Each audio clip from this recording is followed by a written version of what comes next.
अस्सलाम वालेकुम नाजरीन, आप देख रहे हैं प्रोग्राम खबर गर्म है। मैं हूं सोनिया अदनान और मेरे साथ मौजूद हैं एहतशाम उल हक साहब। नाजरीन, मुल्की सियासी मंजरनामा मुसलसल तब्दील हो रहा है और आज की सबसे अहम डेवलपमेंट ये है कि सदर पाकिस्तान तहरीक इंसाफ चौधरी परवेज इलाही साहब को अब से कुछ देर पहले गिरफ्तार कर लिया गया है।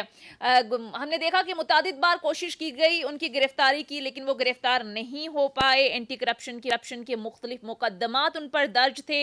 जमानत मनसूख होने के बावजूद वो अदालत में पेश नहीं हो रहे थे और आज गिरफ्तार हो गए। अब देखना यह है कि उनकी गिरफ्तारी भी क्या किसी प्रेस कॉन्फ्रेंस पर आकर खत्म हो जाएगी। ये कितना बड़ा सेटबैक होगा पाकिस्तान तहरीक इंसाफ के लिए, इस पर जरा आज प्रोग्राम में तफसील से बात करेंगे। इसके साथ साथ नाजरीन, 2023 के इंतखाबात का मंजरनामा क्या होगा, क्योंकि मुसलसल हम देख रहे हैं नए जोड़ तोड़ का सिलसिला उरूज पर है। जहांगीर तरीन साहब नई सियासी पार्टी बना रहे हैं, इस हवाले से खबरें सामने आ रही हैं। आसिफ अली जरदारी साहब पंजाब की सियासत में काफी मुतहर्रिक हो गए हैं। गुज़िश्ता रोज भी हमने देखा कि फवाद चौधरी साहब, जिन्होंने 27 मई को ट्वीट किया कि वो सियासत से ब्रेक ले रहे हैं, अचानक से कल मुतहर्रिक हो गए। फिर उन्होंने दावा किया कि मुख्तलिफ लोगों से बात की है। बहरहाल क्या होने जा रहा है, इस पर बात करेंगे।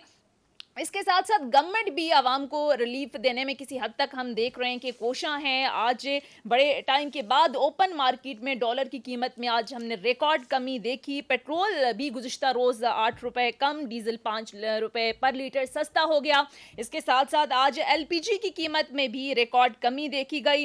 इसके साथ साथ गवर्नमेंट बात कर रही है कि सरकारी मुलाजमीन की तनख्वाहों में भी इजाफा होगा। बजट में रिलीफ देने के हवाले से भी बात हो रही है।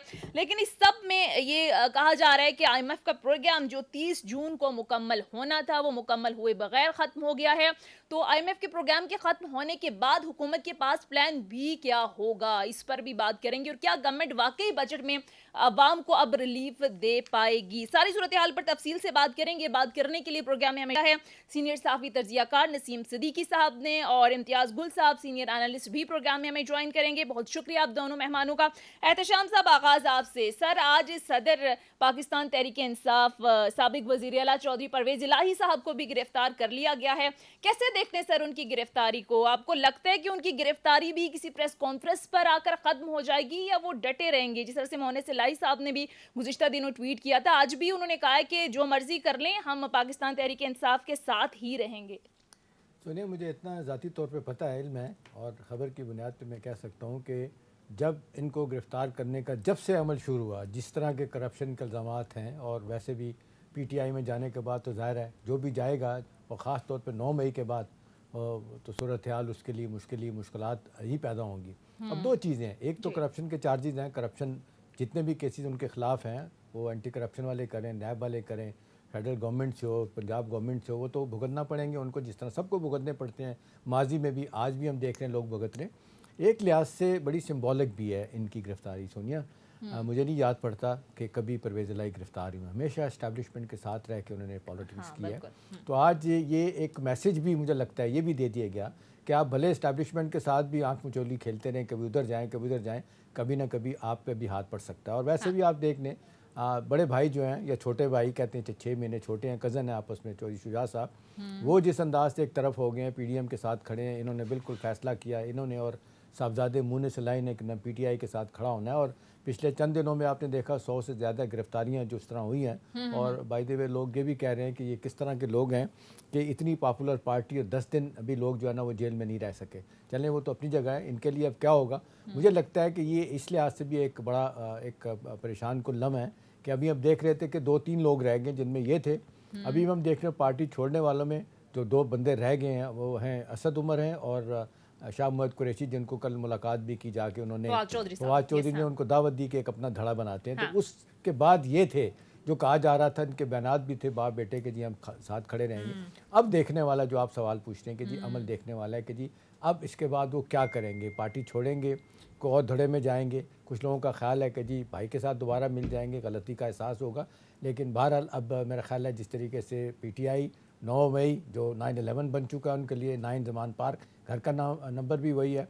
तो मेरा ख्याल है जो जिस तरीके से ख़ुद मुश्किलात को दावत दी है इन्होंने, वैसे भी सोनिया, और ये आप नसीम से भी पूछिए कि ये भी बात बताएंगे कि सियासी जमात जो है वो सियासी जमातों से लड़ाई कर रही होती है। वो उसको समझ आनी चाहिए कि वो इस्टेब्लिशमेंट कभी सियासी पार्टी नहीं होती। ठीक है, उनके भी इंटरेस्ट होते हैं, वो भी एक आपने जब से आपने स्पेस दिया उनको अपनी गलती की वजह से, तो जाहिर है वो भी इस पे आपके खेल रहे होते हैं, फ्रंट फुट के कभी खेलते हैं कभी नहीं खेलते, लेकिन आपका ज़्यादा काम होता है कि आपने क्या करना है। तो इन सारे सिनेरियो में लगता है कि पीटीआई की एक बड़ी मुश्किलों में से एक और मुश्किल है आज की गिरफ्तारी। ठीक है, नसीम सिद्दीकी साहब, आपको भी लगता है और कैसे देखते हैं परवेज इलाही साहब की गिरफ्तारी को? अब आपको लगता है कि अभी भी वो डटे रहेंगे? क्योंकि मुतादिद रहनुमा जेल में जाने से पहले तो कहते थे कि हमारा जीना मरना पीटीआई के साथ है, लेकिन वो जब बाहर आते हैं तो अलग ही मूड में होते हैं। कैसे देखते हैं इनकी गिरफ्तारी? सुनिए, इसमें दो चीज़ें आ जाती हैं। एक तो सियासी पार्टी और सियासी वर्कर्स को गिरफ्तारियों से नहीं घबराना चाहिए। ये तो उनका शेवा होता है जब आप आके कहते हैं कि जी जेल जो है वो मेरा ससुराल है, हथकड़ी मेरा जेवर है, उनके बाद फरार हो जाते हो। मतलब ऐसे नहीं होना चाहिए। बड़ी बड़ी पीपल्स पार्टी ने सख्तियाँ बर्दाश्त की हैं, मुस्लिम लीग नून ने बड़ी सख्तियाँ बर्दाश्त की हैं, लेकिन सोनिया बात ये है कि इस वक्त ये सियासी गिरफ्तारियाँ, सियासी तौर पर खड़े रहना, ये वक्त नहीं है। अभी आपने देखा कि पाकिस्तान के मौशी हालात किधर जा रहे हैं। 8 रुपये पेट्रोल आपने कम करके बड़े शादियाने बजा रहे हैं। और अभी मैं देख रहा था कि बीबीसी के ऊपर खबर चल रही थी आलमी इदारे में कि हम 38% हमारा इन्फ्लेशन रेट जो है वो बढ़ गया है। तो आपकी मईशत किधर जा रही है? आप आंख मचोली में लगे हैं, आप सियासी इस वक्त स्कोरिंग जो है वो पूरी करने की कोशिश कर रहे हैं। निगरान हुकूमत आती है इलेक्शन कराने, उनका मैंडेट होता है। और अभी मैंने देखा कि वो आमिर मीर साहब जो वजीर इत्तलात है पंजाब के, वो डायलॉग मार रहे हैं जी परवेज़ इलाही फरार होने की कोशिश कर रहे थे। भाई आप पार्टी क्यों बन रहे हैं? आप तो सियासी पार्टी नहीं है ना, आप तो निगरान है और आपको जो है वो न्यूट्रल रहना चाहिए। लेकिन ये तासुर आ रहा है कि जिस तरह निगरान गवर्नमेंट इस वक्त पीटीआई से कोई बदले लेने की कोशिश कर रही है। निगरान नहीं कहते, इस हुकूमत ने उनको मैंडेट दे दिया कि जब तक इलेक्शन नहीं होते आप ही बैठे रहे। तो सर वो निगरान ही हो गए ना, उनकी निगरानी बढ़ गई। अच्छा, एक श्याम साहब आप मुझे बात बताएं, आपने भी बड़ी अच्छी बात की और माशाल्लाह मुझसे बहुत ज़्यादा आप इल्म रखते हैं। आपने कहा स्टैब्लिशमेंट को स्पेस दी गई तो वो तो बीच में आ जाएगी। अच्छा, बरतानिया में मैं देख रहा हूँ कि पिछले 4-5 साल से जब से ब्रेग्जिट हुआ है, डेविड कैमरॉन की हुकूमत जाती है, वो ख़ुद उसको ख़त्म करता है, फिर थेरेसा मे आ जाती है, फिर बोरिस जॉनसन आ जाता है, उसके बाद अब आपने देखा कि वो इंडियन जो है वो आ गया। तो वहाँ पे भी तो स्पेस बन रही है, लेकिन इस्टेब्लिशमेंट वहाँ पे तो अमल दखल नहीं कर रही ना। तो सियासतदानों को अगर अपनी लड़ाई खुद लड़ने दी जाए तो फिर मेरे ख्याल से हालात बेहतर हो जाएंगे। और मेरे ख्याल से ये चीज़ अब पाकिस्तान में रुक जानी चाहिए। जब मरीम नवाज़ को गिरफ़्तार किया गया था उनके वालिद मोहतरम के सामने, हमने इस बात पे आवाज़ उठाई थी, इस तरह नहीं होना चाहिए, इस तरह के बदले नहीं लेने चाहिए। लेकिन आज इसहाक डार साहब कहते हैं क्यों जी, जब मरीम नवाज़ गिरफ़्तार हो सकती है तो बुशरा बीबी क्यों नहीं गिरफ़्तार हो सकती, बाकी ख़वातीन। तो आप एक जो गलत काम किया पीटीआई की गवर्नमेंट ने, उसका बदला आप पाकिस्तान की तमाम ख़वातीन से लेना चाहते हैं। इम्तियाज़ गुल साहब भी एहतशाम साहब गालिबन ज्वाइन कर चुके हैं, उनको भी शामिल गुफ्तगू कर लेते हैं। बहुत शुक्रिया के वक्त का।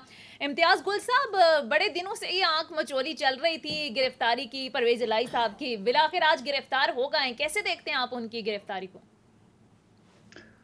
देखिए, इस मुल्क में हमारे हुकाम, हुकूमतें अपना मुंह काला करवाते रहे हैं, मुंह पे कालक मलते रहे हैं, माजी में भी, अभी इस वक्त भी यही कुछ हो रहा है कि जो ही वज़ीर आज़म वज़ीर आला कुर्सी से उतरता है फ़ौरन ही वो टेररिस्ट भी बन जाता है, फ्रॉडिया भी बन जाता है, कातिल भी बन जाता है, राशि भी बन जाता है।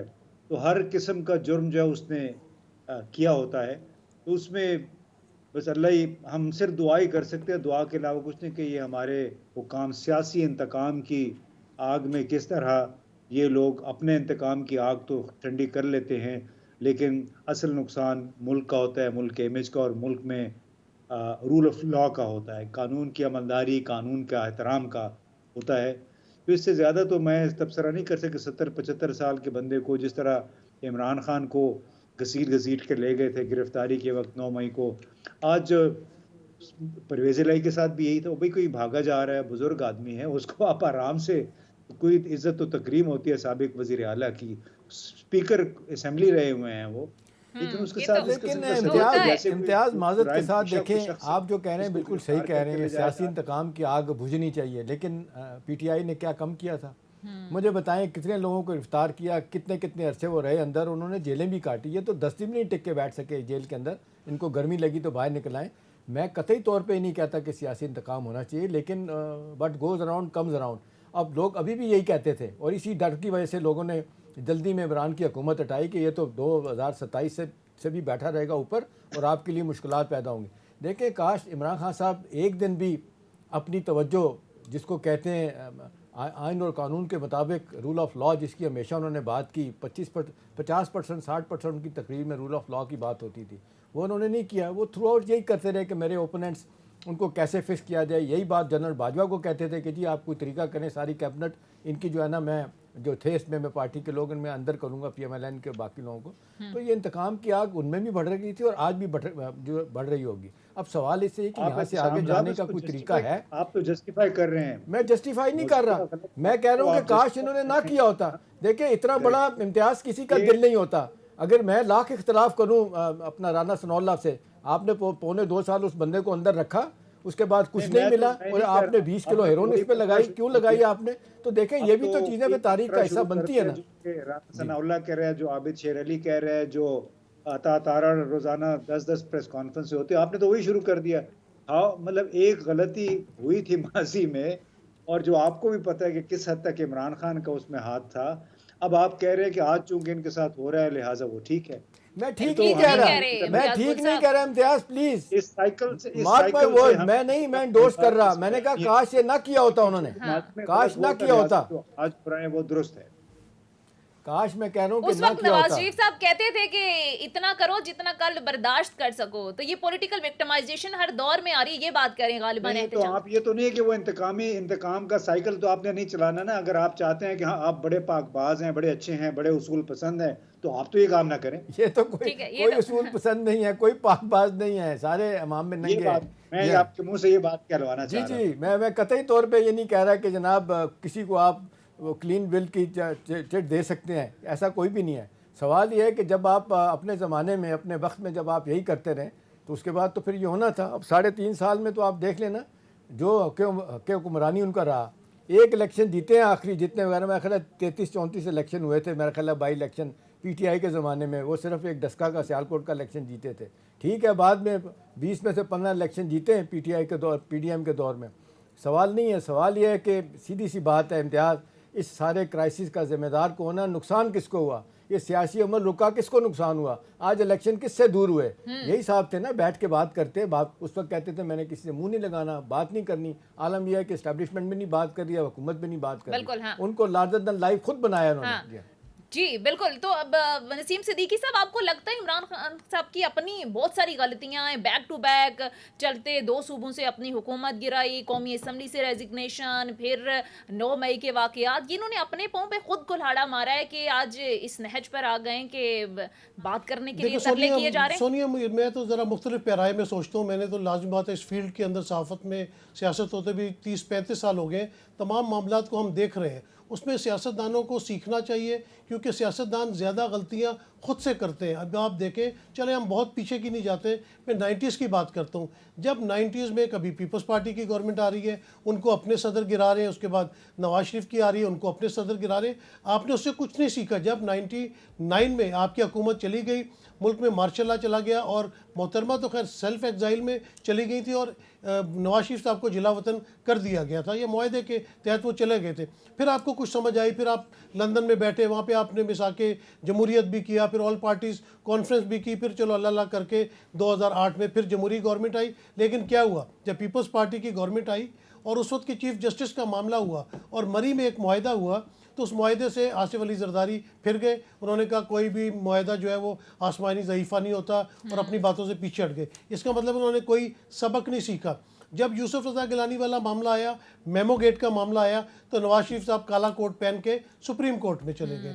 फिर उसके बाद पनामा आया। अच्छा, ये जिन साहब की बात हो रही थी, मतलब इनको तो चलो नई पार्टी आई है, 3-3.5-4 साल का एक्सपीरियंस था, लेकिन ये 2 पार्टियां तो पहले सब एक्सपीरियंस कर चुकी हैं। कुछ तो बड़ा दिल दिखाएं, कुछ तो पाकिस्तानी की आवाम की खिदमत करें। जो इस वक्त लोग भूखे मर रहे हैं, मैं ऐसी फैमिलीज को जानता हूँ जिन्होंने कहा कि हमने अपने बच्चों को स्कूलों से उठा लिया है, अब हमने उनको रोज़गार पे लगा दिया है कि वो कुछ ना कुछ पैसे तो कमा के ले आते हैं, क्योंकि घर में खाने को रोटी नहीं है, अवाम के घर में खाने को रोटी नहीं है। और ये बातें अजीब अजीब करते हैं। और बिल्कुल इम्तियाज़ गुल साहब सही कह रहे थे कि सुबह से जो प्रेस कॉन्फ्रेंस शुरू होगी, चले अब तो 9 मई का मामला हो गया, ठीक है। पीपल्स पीटीआई तितर बितर है, इस वक्त उनके लीडर भी बड़ी प्रॉब्लम के अंदर है। अब भी आके सुबह से जो गर्दान इमरान खान की शुरू करते हैं, आप वो सारा दिन वही करते रहते ठीक है। हैं। भाई आप अपनी परफॉर्मेंस बताएं, आप कोई काम करें और आवाम को रिलीफ दें। ठीक है, ये इम्तियाज गुल साहब रिलीफ देने की बड़ी कोशिश की जा रही है। बल्कि एहतशाम साहब मैं आपकी तरफ आऊंगी। एक तरफ तो जाहिर है जो आईएमएफ के साथ प्रोग्राम 30 जून को मुकम्मल हुए बगैर खत्म हो रहा है, लेकिन इससे पहले हम देख रहे हैं पेट्रोल प्राइसेस कुछ हद तक नीचे की गई हैं। डॉलर में भी हमने देखा कि बड़े अरसे से उसको भी ब्रेक लग गई है। तो आपको लगता है कि रिलीफ देने की एक कोशिश है गवर्नमेंट की जानिब से?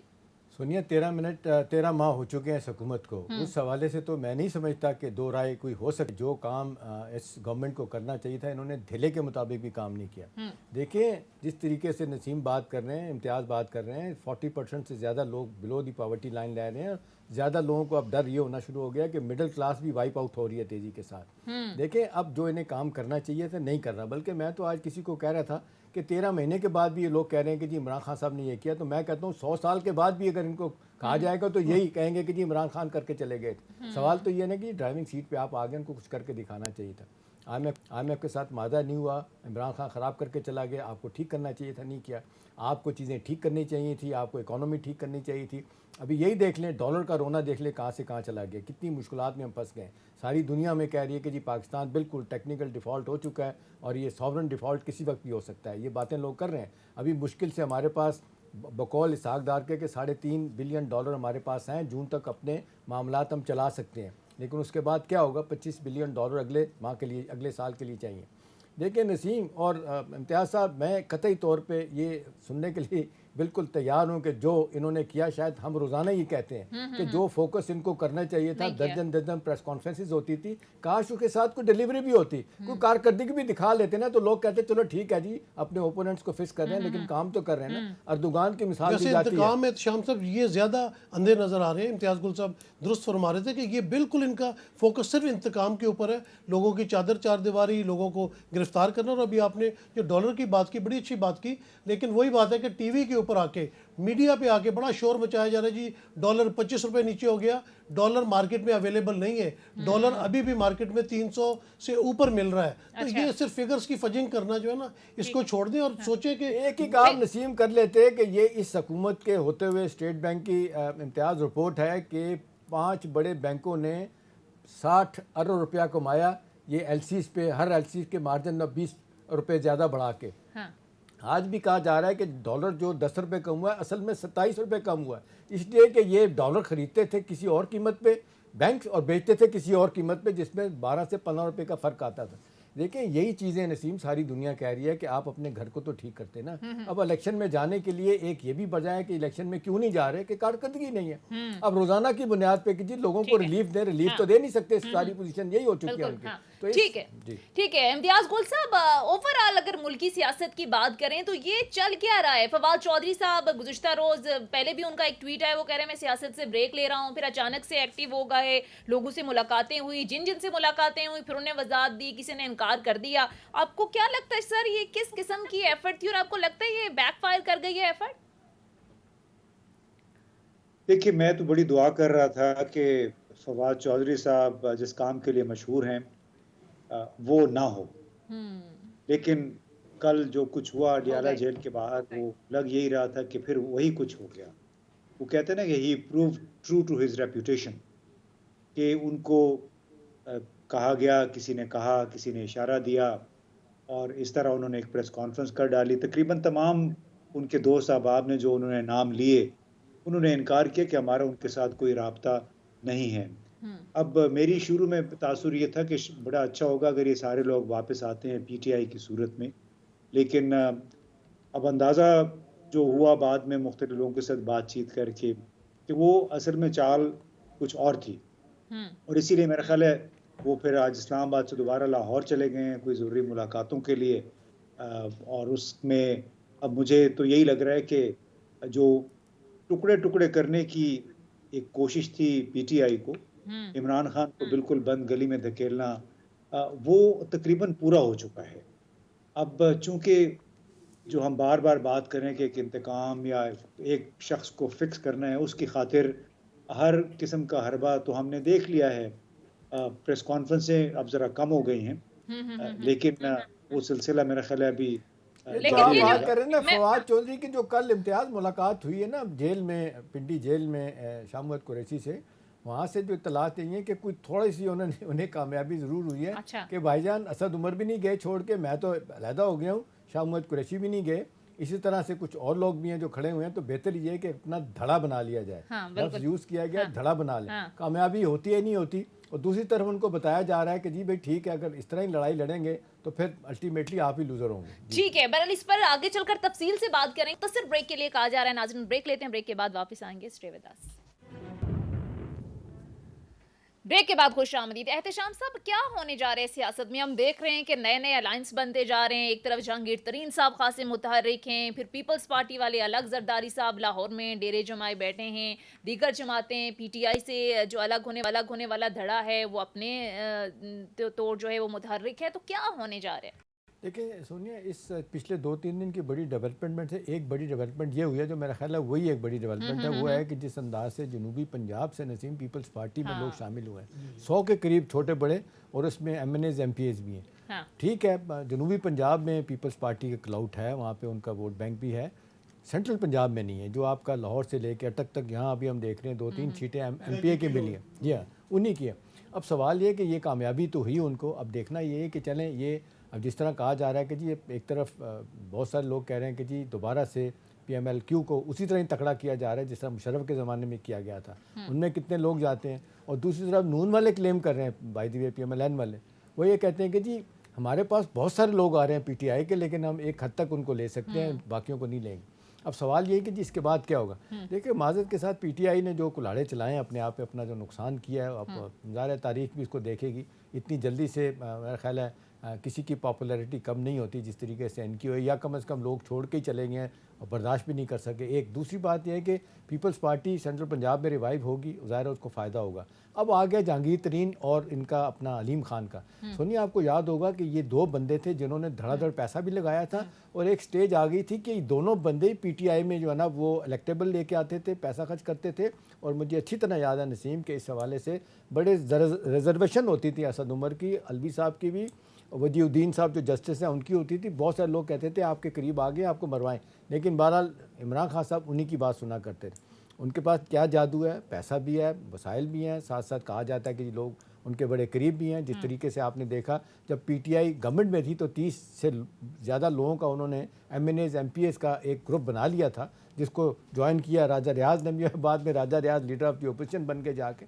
तो मेरा ख्याल है आगे चल के बहुत कुछ होगा। अब देखने वाला यही है कि ठीक है, बहुत सारे लोग कहते हैं PTI का वोट बैंक अभी भी इंटैक्ट है, इलेक्शन कराएंगे तो देखेंगे, वही कह रहे हैं कि जी जो जिसको भी खड़ा करेंगे वो जीत जाएगा। लेकिन मेरा ख्याल है एक बहुत बड़ा मौका मिला है सियासी जमातों को नए सिरे से अरसे के बाद सबबंदी करने का, और जाहिर सी बात है डिसकंटेनमेंट है, लोग फ्रस्ट्रेट भी हुए हैं कि किधर जाएं क्या करें, तो इसका हर कोई पार्टी फायदा उठाने की कोशिश कर रही है। ठीक है, तो नसीम सिद्दीकी साहब, कल की अगर प्रेस कॉन्फ्रेंस देखें PTI से जो धड़ा अलग हुआ, आपको लगता है कि ये चीज़ तो वाज़ी हो गया कि उनकी बहरहाल मुस्तकबिल की जो सियासत है वो नून लीग या पीपल्स पार्टी के साथ नहीं है, तो फिर कहाँ जाएंगे वो लोग? अच्छा, अभी एक बड़ी ख़तरनाक बात की है श्याम साहब ने, हाँ। कि अपना PTI के अगर खंभा भी खड़ा कर दिया तो वो भी जीत जाएगा। उन्हें ना हो कि PDM सारे खंभे उतरवाने शुरू कर दे क्योंकि वो तो इंतकाम की आग में जल रहे हैं, उन्होंने सारे खंभे उतरवाने शुरू कर देने हैं। अच्छा, लाइटर मूड में थी ये बात। अच्छा, जो आपने सवाल किया ना, देखें पीपल्स पार्टी की एक अपनी वैल्यू है पहले से, और जो PTI में लोग इलेक्टेबल साउथ पंजाब से छोड़ के आए थे उनके रवाबित थे पीपल्स पार्टी के साथ। अच्छा, जहांगीर तरीन साहब जो है ना, उन्होंने देखे उनके पास तैयारा था, पैसे थे, उन्होंने लोगों को लाने ले जाने का काम किया, एक मैसेंजर का काम किया, एक फैसिलिटेटर का काम किया। उनकी पर्सनैलिटी इमरान खान साहब के साथ जुड़ के थी, अलहदा से सब लोग उनको एक सरमायादार की हैसियत से जानते को, वो कोई बहुत बड़े पॉलिटिशियन नहीं है। इमरान खान साहब को उन्होंने यकीन दिला दिया था कि इलेक्टेबल नहीं लेंगे तो आप कभी इक़्तिदार में नहीं आएंगे, तो वो इस तरह तो फैसिलिटेट कर सकते थे, लेकिन उनकी पॉलिटिकली कोई इतनी बड़ी फिगर नहीं। उनका बेटा जो है वो ज़मीनी इंतखाब वहाँ से हार गया था। तो बात यह कि पीपल्स पार्टी स्ट्रॉन्ग है, अगर पीपल्स पार्टी के साथ लोग मिलेंगे तो उनका अपना वोट होगा। फिर पीपल्स पार्टी की सिंध में हुकूमत है, सेनेटर्स हैं, उनके कौमी असम्बली में मेंबर्स हैं, तो उनकी एक वैल्यू है। लेकिन अगर जहांगीर तरीन साहब एक पार्टी बनाएंगे, भले उसमें इलेक्टेबल्स शामिल हो, मैं आपको आज करूँ, मेरे अल्फाज मार्क कर लिएगा, वो 500 1000 2,000 वोट से ज्यादा उनको नहीं और मिलेगा। दूसरी नसीम उनकी बड़ी लड़ाई होगी जब ये इलेक्शन का वक्त आएगा, ये पीडीएम की जमातें अलग-अलग इलेक्शन लड़ेंगे, उस तक आप देखिएगा पीपल्स पार्टी पीएमएल तो वो है कि किस इस तरह आपस में क्या किसको पे करेंगे? लगाम होगी। फिर एक हंग पार्लियामेंट आ जाएगी, फिर यही मसले चलते रहेंगे। मसले का हल निकलना चाहिए, एक सियासी एटमॉस्फेयर पाकिस्तान में बनाना चाहिए। ठीक जब है। तक सियासी इस्तेकाम नहीं आएगा, मुआशी इस्तेकाम नहीं आएगा, और आप देखें कि जो इंटरनेशनल पावर्स हैं उनकी भी पाकिस्तान पे नज़र है, और वो ये देख रहे हैं कि हमारी इन्फ्लेशन रेट 38% बढ़ गई है, हमारी इकॉनमी किस तरफ जा रही है, हमारा रूल ऑफ लॉ किस तरफ जा रहा है। जिस मुल्क में अगर आइन और कानून की पासदारी नहीं होगी, सबसे बड़ी पार्लियामेंट अगर सुप्रीम कोर्ट के फैसलों पे अमल नहीं कर रही होगी, तो फॉरेन इन्वेस्टर आपके पास किस सिक्योरिटी के साथ आएगा? वो ये देखेगा कि जिस मुल्क के अंदर हुकूमत ही अपने कानून नहीं मानती, आइन और कानून पे अमल नहीं करती, तो फिर अच्छी नज़र से नहीं देखा जाता। तो मेरे ख्याल से पाकिस्तान एक बहुत प्यारा मुल्क है। हमारी अफवाज पाकिस्तान जिस तरह पाकिस्तान की सरहदों की हिफाजत कर रही है और अपने एक डिसिप्लिन के अंदर रह रही है, सियासतदानों को भी चाहिए कि उनसे कुछ लर्न कर ले, अपने डिसिप्लिन में आए और अपनी सफ़ों को दुरुस्त करें और आगे बढ़े। ये इंतकाम की आग से बाहर निकलें। लोगों के घरों में कूदना, औरतों को हरासा करना, दीवारें तोड़ना, कारोबार, ये 80 की सियासत, 90 की सियासत, जो यंग लोग हैं ना, वो इसी चीज़ से तंग है। जो 95 में पैदा हुआ, 99 में पैदा हुआ, उसको बताया गया जी जरदारी साहब करप्ट है, नवाज शरीफ ने पनामा में करप्शन की। जब उनके जहन पक गए, वो मैच्योर हो गए, अब आपने फिर दोबारा उनको लाके उनके सर पे सवार कर दिया है, तो वो कभी नहीं मानेंगे। ये हमारे कौम के मेहमान हैं, हमें चाहिए कि इनको सही रास्ते पे कारकर्दगी, सियासतदान अपनी कारकर्दगी पर फोकस करें। ठीक है। अच्छा इम्तियाज गुल साहब, ये अगर पीटीआई लूज कर रही है, टूट फूट का शिकार है, तो मेरा सवाल आपसे ये है कि पीएमएलएन की क्या विक्ट्री है? क्योंकि परफॉर्मेंस का सारा के सारा मलबा बजाय 13 जमातें हैं पीपल्स पार्टी का, वो नून लीग पर है। महंगाई देखें आप कहाँ पर है, मईशत संभल नहीं रही। फिर साउथ पंजाब की जिस से एहतशाम साहब बात कर रहे थे, वहां से तो दड़ादड़ जरदारी साहब जो हैं वो अपनी जमात में लोगों को शामिल कर रहे हैं। तो पीएमएलएन की विक्ट्री क्या है इस सब में? पीएमएलएन की मुझे तो नहीं लगता इसमें कोई फतह होगी। उनको डिसक्रेडिट उनको मिल रहा है, क्रेडिट जो है कुछ उनके आसपास लोग हैं जो कहते हैं हम हो। जी इम्तियाज गुल साहब, सर आप सुन सकते हैं?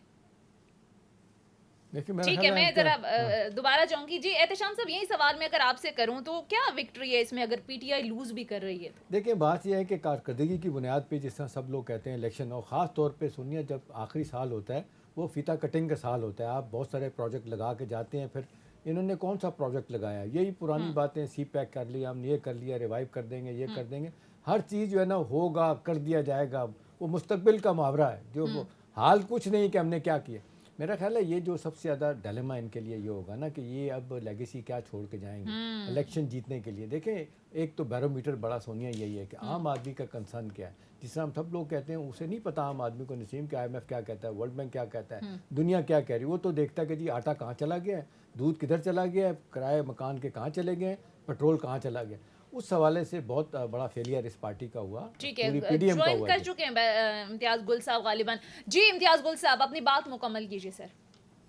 मुझे भूल गई मैं क्या कह रहे थे, इसलिए कि हम सारे मफरूजों पे बातें कर रहे हैं। इम्तियाज गुल साहब, मैं ये सवाल कर रही थी कि जो कुछ भी हो रहा है इसमें जी पीटीआई अगर लूज कर भी रही है तो फिर पीएमएलएन की विक्ट्री क्या है? क्योंकि परफॉर्मेंस का सारा मलबा ज़ाहिर है पीपल्स पार्टी के बजाय पीएमएलएन पे आ रहा है, मईशत इनसे संभल नहीं रही, महंगाई उरूज पर है, तो पीएमएलएन की विक्ट्री कहाँ है?